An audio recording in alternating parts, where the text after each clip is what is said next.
There were two purposes for this immigration meeting. Purpose number one is to push back on the Michael Wolff fire and fury narrative. So that narrative, which we talked about at length yesterday, suggests that Trump is just a crazy person. Trump is a nut job, a child in a man body, a sort of a kook who's escaped from the asylum and is now running amok through the White House, destroying everything. And so Trump wanted to hold this bipartisan meeting to show, no, I'm going to have a basically normal meeting. And we'll have a bunch of Democrats to the White House, and we'll talk, and nobody will get hit in the head with a frying pan, and it'll totally be fine. And in that, he succeeded. He was fine. When it came to policy, however, things were not quite so glowing. The president gave a bunch of mixed signals about what he would be willing to sign or what he would not be willing to sign in terms of DACA. Now, to review, if you recall, back in 2012, Barack Obama passed into law, sort of, through executive order, the executive amnesty. This was the Deferred Action for Childhood Arrivals program. It suggested that anyone between the ages of 16 and 30 at the time that he signed this into law, that those people would be able to stay if they were brought into the country as children and had been there for a certain amount of time. And that being the case, all those people would eventually be legal citizens of the United States, was sort of the unspoken promise that Obama was making. So Trump comes into office, and several months into his term, he decides that he is going to overturn DACA. But at the time, he says, DACA no longer applies, but if Congress doesn't pass some version of DACA to keep the so-called dreamers in the United States, then come March, maybe I'll just reinstate it, which is a weird statement to make because the whole reason for striking down DACA in the first place was based on constitutional grounds. He said it's unconstitutional for the president of the United States to simply say that a bunch of people are now going to get green cards to stay in the United States or papers that suggest that they can be here legally without the approval of Congress. So it'd be weird to reverse himself and then say, well, you know what, I decided the constitutional question doesn't matter. Now I want this policy back in place, and therefore it will be back in place. That would be a weird argument for Trump to make. So yesterday, Trump is at the White House, and he leads off with his actual proposal. His actual proposal is that he will sign into law an enshrinement of DACA, right? Basically legalizing the presence of the so-called dreamers, maybe giving them a pathway to citizenship, maybe not, maybe allowing them to stay in the country permanently without the ability to vote, for example. It's not clear what exactly he's talking about here, but he says there won't be any staying in the country for the dreamers unless I get the funding for my border wall. Now, this is a fairly unremarkable position that Republicans have been taking. There's some hardliners like Ann Coulter who have been suggesting that under no circumstances should Trump reinstate DACA. Instead, he should just push for independent funding of the border wall. Instead, he should just push for an end to chain migration. Chain migration is the process by which you come here, you drop a baby, the baby's a citizen, and now the baby brings you in as the parent, as a citizen. Right? It's chain migration. You bring in your entire family. In fact, the last terrorist attack that occurred in New York City was by somebody who'd been brought in essentially through chain migration. It started off as a person who got in through the visa lottery. That person brought their family over through chain migration. Trump wants to end chain migration as well. He should. Chain migration is stupid. The idea that you get to bring your entire family over just because you're here. How about we determine whether you bringing your family over is good for the United States rather than just simply assuming it, especially when you're talking not about immediate family, you're talking about cousins and uncles and aunts and grandmothers and all the rest. In any case, the Ann Coulters say no DACA at all. Now, that is what I would prefer, too. I would prefer a system where we look at all of these people on a one-to-one basis. I've said this 1,000 times, where we look at these folks at a one-to-one level. We decide whether they ought to stay or whether they ought to go, and then they go in the back of the line. They can stay here while they are waiting for their actual papers, but they have to go to the back of the line because it's not fair to privilege them over people who have been waiting diligently in line for years to get their green card and get their citizenship. But President Trump thinks differently. He thinks that DACA has to stay. The reason for that is he doesn't want the ugly pictures of ICE coming in and deporting people, just ripping children out of their mother's arms and then putting them on a plane to El Salvador. Right? This is not something that Trump really wants to do. Or the opposite, getting rid of it, taking mothers and the baby was born here, so the baby is a citizen, taking the mothers and deporting the mothers and leaving the babies here. Trump doesn't want any of those pictures, so he says, we want to do DACA, we want DACA done, but we're also going to get my priorities done. So in order for Democrats to sign off on this, Democrats want what is called a clean DACA bill. Whenever they say clean, clean just means without any riders. So what they want is DACA re-enshrined without any wall funding, without any curbs on chain migration, without any curbs on the diversity visa lottery. Trump would like, if DACA is going to get done, all of the above. He wants an end to chain migration. He wants curbs on the diversity visa lottery. He wants it done away with. He wants his funding for the border wall. And that's what he said yesterday. And by the way, as I said a couple of days ago, that deal is not a bad deal, right? It's not a terrible deal, right? If he ends up basically retaining status quo with regard to the dreamers, who, by the way, were never really going to be deported, if he ends up retaining status quo but getting all of his policy priorities, that's a win for the president. He knows it, and that's why that was what his position was yesterday. Here's what he said. Just to clarify, is there any Is there any agreement without the wall? No, there wouldn't be. The wall has to be there. You need it. So John, you need the wall. I mean, it's wonderful. I'd love not to build the wall, but you need the wall. And I will tell you this, the ICE officers and the Border Patrol agents, I had them just recently up. They say if you don't have the wall, you know, in certain areas, obviously, that aren't protected by nature, if you don't have the wall, you cannot have security. Just can't have it. It doesn't work. You would not support what Senator Feinstein asked you, which would be a clean DACA bill that doesn't... No, I think a clean DACA bill, to me, is a DACA bill where we take care of the 800,000 people. They're actually not necessarily young people. Everyone talks about young. You know, they could be 40 years old, 41 years old, but they're also 16 years old. But I think, to me, a clean bill is a bill of DACA. We take care of them, and we also take care of security. That's okay, so important. The reason that he's reshifting at the end there is for a reason that I will show you in just a moment, because the fact is that President Trump doesn't know what clean bill means, and so now he's recapitulating what clean bill means. Now clean bill is supposed to mean including security, which is not what clean bill means typically.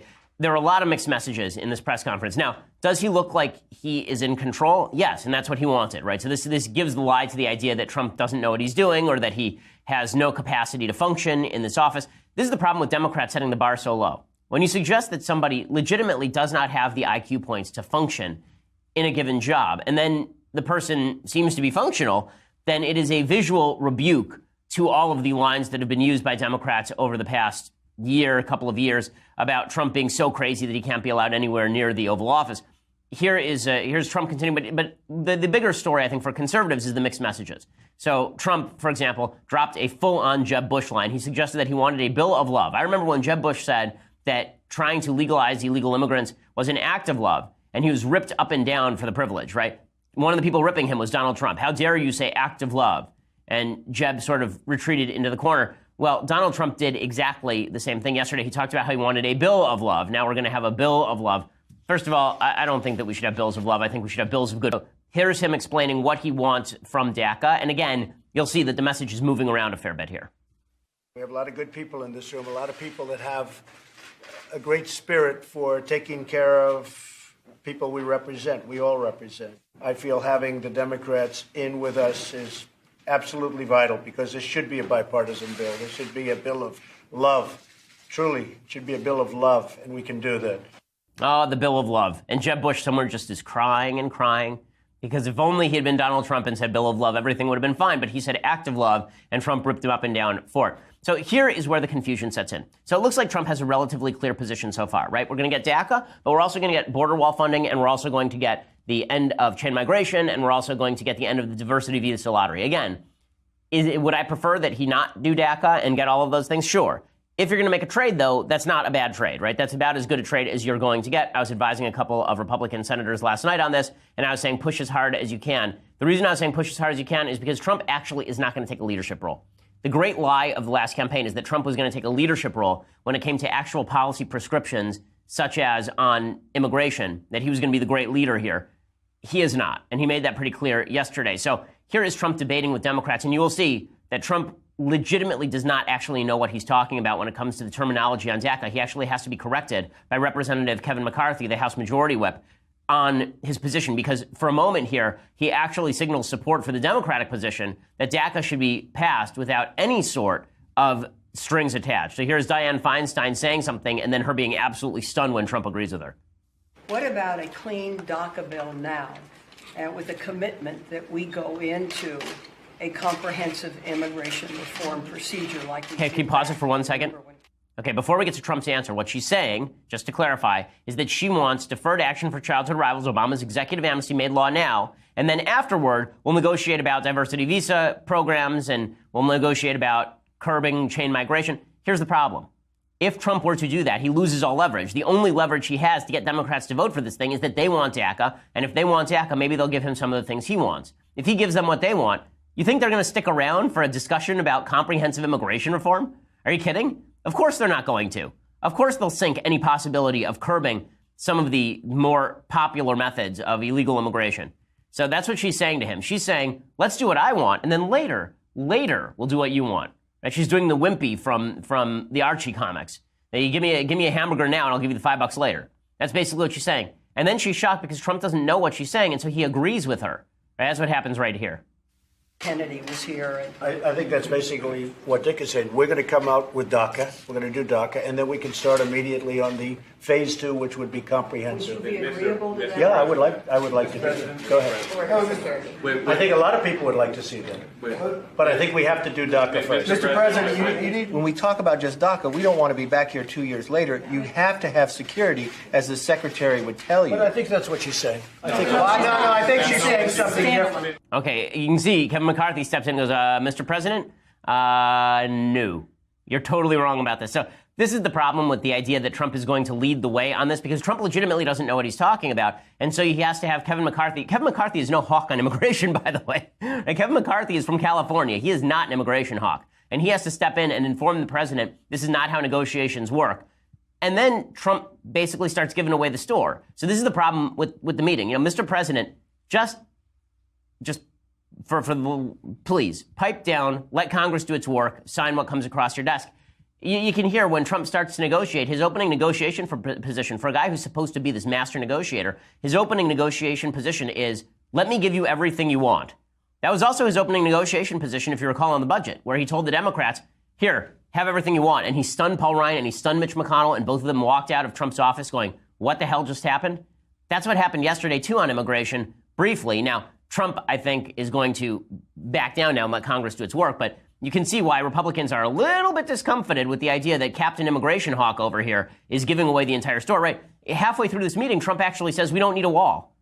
That's what he campaigned on, guys, right? Build the wall, build the wall. And then he says at the White House, build the fence in parts of the border that aren't covered by water or mountains, which doesn't have quite the same ring to it. Here's the president.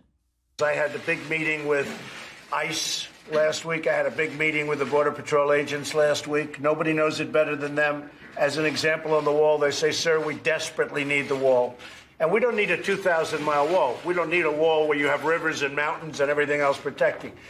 But we do need a wall for a fairly good portion. Okay, so this is a change from what he said during the campaign, because people were saying to him exactly this, and he was saying, no. It's because you're a wimp. It's because you're a wimp that you don't want to build a wall along the entirety of the border. And now he's saying what everybody else was saying, which is you can have a wall in places. You don't have to have a wall in places. And then it gets worse. Then he says, listen, you guys, let's be real about this. I'll sign anything. I mean, he really says this. He said, this came out of his mouth. So as I say, the meeting was good for him on an image level, because it made him look as though he actually wants to deal, and he can speak full sentences, and he's capable of carrying on a conversation, and he's capable of listening to McCarthy when McCarthy says, Mr. President, whoa there, hold your horses. But watch Trump say, listen, you send me something, not going to veto it. Comes across my desk, I'll sign it. This is an astonishing negotiation position. When this group comes back, hopefully with an agreement, this group and others from the Senate, from the House, comes back with an agreement, I'm signing it. I mean, I will be signing it. I'm not going to say, oh, gee, I want this or I want that. I'll be signing it, because I have a lot of confidence in the people in this room that you're going to come out with something really good. Oh, gee, I'm not going to sign this or I'm not going to sign that. It's called the veto power, right? If you're not threatening to use the veto pen, what in the world are you doing in this office? Like, at a certain point, you are going to have to threaten to use the veto pen. Now, if all of Trump's most ardent supporters, the people who are the in Trump we trust Ann Coulter types, are looking at this, they're going crazy. And Ann Coulter was, to her credit, going insane yesterday, right? Ann Coulter was losing her mind over this press conference, basically saying that it is a full-on disaster, right? She's tweeted out this morning, quote, if Trump was FDR, we have nothing to fear but fear itself, but nothing against fear. Fear is good too, believe me. If Trump was JFK, ask not what your country can do for you unless you want to, then ask away. If Trump was Reagan, Mr. Gorbachev, tear down this wall or leave it up. Your call, I'm good either way. If Trump was Paul Revere, this is all from Ann Coulter. She wrote a book called In Trump We Trust, right? Not God, in Trump. Well, apparently that trust has been betrayed, according to Coulter. She says, if Trump was Paul Revere, the British, who are some of my best friends, they're coming and going, and it's all very exciting. If Trump was Churchill, we shall fight on the beaches. Or if we have a world-class picnic there, depends entirely on the weather. So she is just ripping him up and down, suggesting that he has completely failed his own base. She called it the lowest day of his presidency. She says, as he considers the utility of walls and promises, Trump should consider that never Trump was toothless, but former Trump will bite. Right? She's going on and on here about Trump's big statement yesterday. Mickey Cow said, Democrats and Republicans struck notes of cautious optimism after the meeting, with both sides seeming to agree that the wall and border security are interchangeable terms. Same sellout strategy. Right, so there are a lot of people who are very, very critical. We will make America great again.